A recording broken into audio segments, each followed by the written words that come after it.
Good day, my name is Rikus Kloppers and I'm the Field Sciences Lead for Corteva Agriscience, responsible for the research and development in crop protection.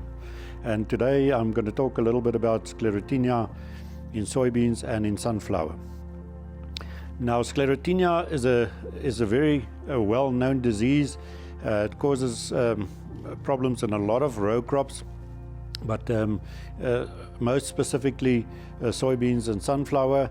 And you can see the symptoms and the pathogen that's causing the disease is called Sclerotinia sclerotiorum. And here on the soybean plant, you can actually see the growth of the white mycelium, and then eventually as the mycelium gets older, it develops these hard black sclerotia type of structures that becomes the survival structures of the pathogen. And also in the field, normally what you first see is the plants just randomly started dying. And then in closer inspection, you can actually see when you open the canopy, then you can see the white mycelium at the base of the stem. And as I say, that is a clear indication of sclerotia. And also sometimes in a field situation, you will see that where there's a low-lying area where it's a bit wet or so on, that's where the disease will first develop. Sunflower, as I said, symptoms are very similar. The same pathogen as I mentioned in the soybean, again, Sclerotinia sclerotiorum. Now, in the sunflower and the head rot stage, normally you can see the disease starting at the back of the sunflower head. And then when you turn over the sunflower head, you also see the same symptoms in the front, which is very distinctive of a disease like Sclerotinia. And then towards the end of the season, the whole head actually collapses, and you can just see the black sclerotia in the fibers of the head, and that ends up in the soil and survives into the next season. As I said, when you turn over that head, you first see the symptoms in the back of the head, but once you turn it over, you see that same white mycelial growth in the front of the sunflower as well. And then towards the end of the season, this is 100% infection, and you can see every sunflower head in that field has been infected. Then there's also a different stage, a different type of symptom that you see in sunflower specifically, and that's really where the infection takes place at the base of the stem of the sunflower plant. And the symptom is again very distinctive. So a plant just suddenly wilts. It's almost like overnight this plant will wilt. And you see that all the plants right next to it standing looking fine and healthy, and this one plant will just suddenly wilt. And then again, you can go down to the base of the stem of that plant, and then you can spot that white mycelial growth right there at the base, and that's a clear indication that you have Sclerotinia in your sunflower field. And that is a basal stem rot or a wilt type of symptom. Now, to manage the disease, I think it's important to understand how this disease works. And there's a bit of the life cycle. It looks complicated, but it's actually fairly simple in the fact that there are two stages. First is the mycelogenic germination stage, and that's the top part, or the orange kind of arrows that you see. And the blue part is more the carpogenic germination, or where the spores are released and causes the infection. And I'll get to every one of those stages quickly where I split it up in the next slides. This is the first one, which is the mycelogenic germination. And really what happens here is the sclerotium that survives in the soil, that black structure sits there in the soil, and as soon as the conditions become favorable for infection, so you get moisture, cooler temperatures, there could be a germination of that sclerotium directly. It attacks the roots or the base of the plant, causing that wilt symptom. The fungus then grows on the stem. It hardens towards the end of the cycle into this black resting structure again, and back into that sclerotia, and the cycle will repeat itself going forward. The carpogenic germination is a little bit more complex, but also a very interesting part. And again, starting with the black sclerotium that you see there, the resting structure, the survival structure, and that will germinate under high soil moisture, favorable conditions, as I say, when the soil is really moist for about 10 to 14 days and it's slightly cooler. Then you get this kind of germination of that sclerotium, it forms apothecia, which is like a cup type of structure, a fleshy colored structure that you can see there. And those structures, inside that structure you find asci, or the real translation for that is a bag. And every one of those bags, or the asci, carries 8 ascospores, and then the spores get released from those structures, and by wind spreads and land on the flowers or the stems or any part of the plant where it can cause the infection. And then you'll see that middle stalk infection, or on the flower specifically, because the pathogen likes to target senescing kind of flowers that are already pollinated, now dying off, and then you get that kind of infection. And then the same pattern really repeats itself of the fungal growth. The white mycelium growth develops into the hard black structures again, and that goes back into the cycle of the sclerotium. So those are the 2 stages of Sclerotinia. And as I said, if you understand it, then you can manage the disease as well a little bit better. The one thing I would like to mention though, if you look at that slide on the left hand side, you do see the fleshy colored apothecia, which carries the ascospores, which is responsible for the disease. On the right hand side, you actually see a little fungus. It's called the bird's nest, and it's actually one of those beneficial type of fungi that breaks down plant material into organic material in the soil. And it's important to be able to distinguish between the two, because often you find that producers almost panic when they see that and start spraying for Sclerotinia, which it's not. So just make sure that you understand which is the favorable organisms and which is the pathogen. Disease, I always have to state that it's very important to understand the disease triangle in the plant disease concept.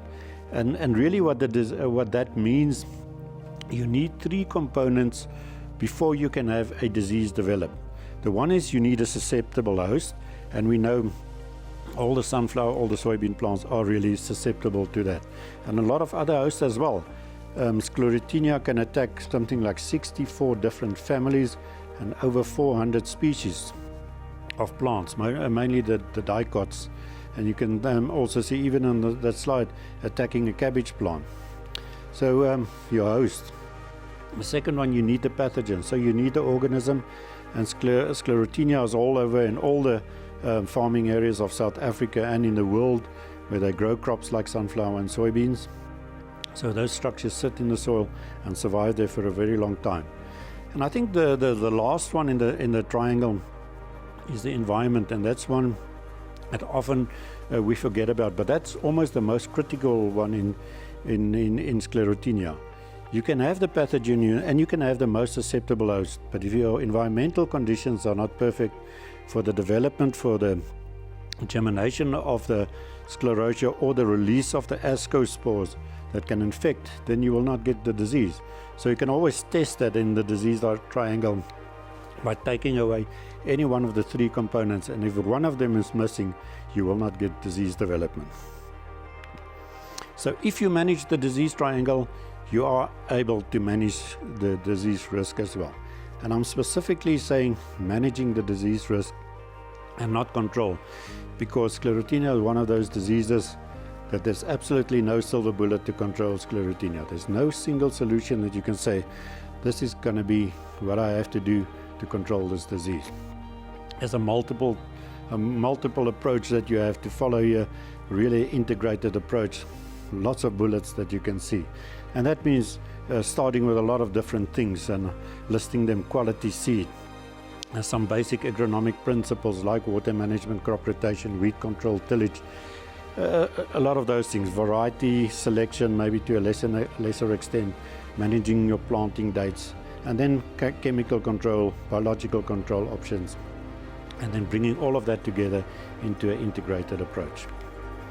So maybe just looking at the seed side, quality seed, So if you look at the standards in terms of seed, so if you look at soybean seed, there's a 0 tolerance for sclerotia in the soybean seed. And you can see it's fairly easy to pick out that sclerotia in the soybean seed. You can see it, those little black structures, easy to remove it. In a sunflower, it's not always that easy, and there's a tolerance of 0.2%, where there can be small pieces of sclerotia in and between the seed.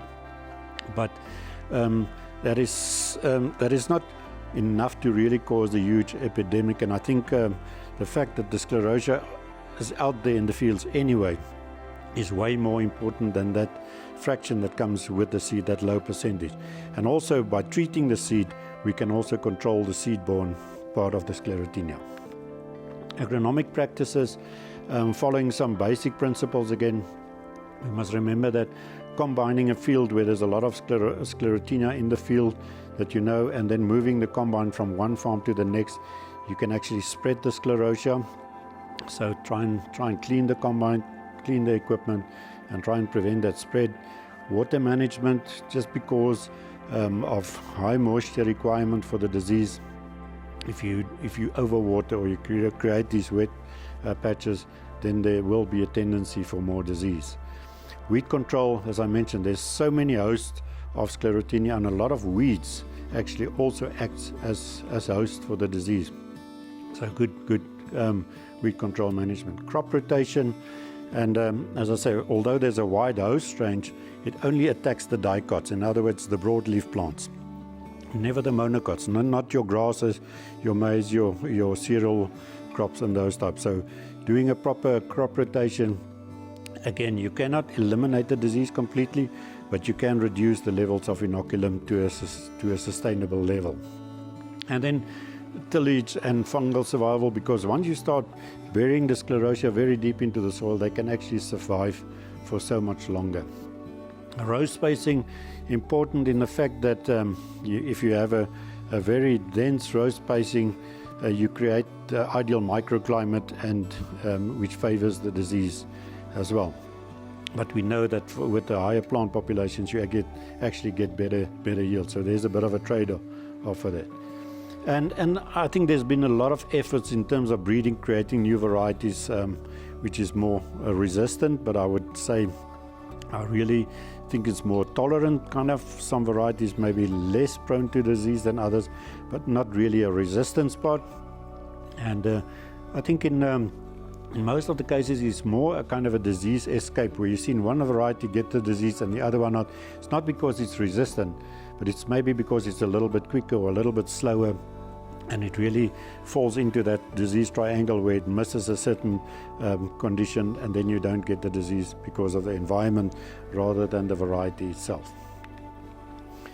There are some biological control options, and one of them contents. It's a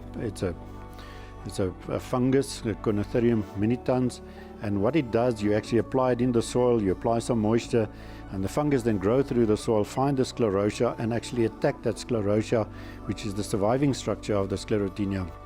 In that way, destroying the source of the disease. So there is an option, but again, not 100% a control option, but managing the risk and just dropping the inoculum levels. Chemical control. There's success stories, but also stories that are not that successful in terms of chemical control. We do not have a lot of registrations specifically for Sclerotinia because it's such a difficult disease to control. As I say, there's one or two chemistries out there that's available, but I think it's really important when you make the decision to make sure that your timing is correct and that your application is spot on, because that's going to determine whether you're successful or not.